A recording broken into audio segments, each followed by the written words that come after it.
哎，我跟你说个笑话，好哦，笑话。不好笑了。同学们好，不好笑开课啦！我是前校长笑话王，我是不好笑的教官。今天要跟大家聊聊客家文化里面的饮食文化。客家人在推广饮食文化这条路上也是很辛苦的。饮食这条路啊，饮食路。你傻，学什么饮食路啊？你以为很好笑啊你？才傻，还不是你先学我才学的。哎，我们在客人家拍片啊，不要讲那么大声啊，小声点呐。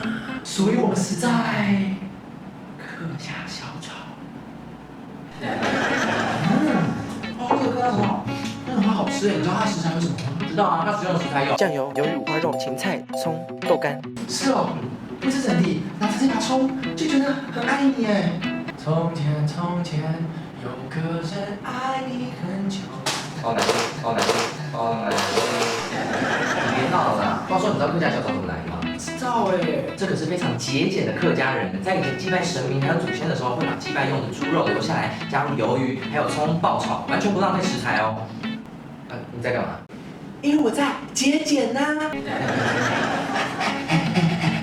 那是狗啊！接下来要讲这吃，边怎么有个空洞啊？奇怪，这空窝看起来怎么有点湿啊？是你的眼睛湿湿的吧？我想这种很湿的扣肉，一定就是传说中的梅干扣肉吧？太烂了吧！这样怎么演下去？我们等下再吃，好，再吃。话说梅干扣肉是今年的客家菜啊。客家菜以腌制类为主，梅干菜是其中很重要一环哦。以前只要拿出梅干菜，就可以拿出龙虾。龙虾，龙虾不是那个最喜欢假装感冒的动物吗？因为它是甲壳类动物啊。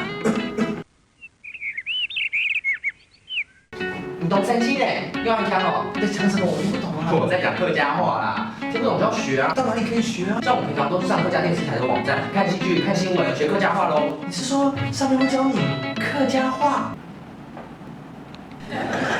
别闹了，点进去不但可以让你了解客家文化，还可以出我们2016的签名笑话册呢。哇，真的假的？但是谁会想要我们的笑话册啊？会不会看到我们的笑话册就连客家资讯也不想要了解呢？说的也是，大家还是不要再说话了，这我就自己说自己的，我们也没朋友啊。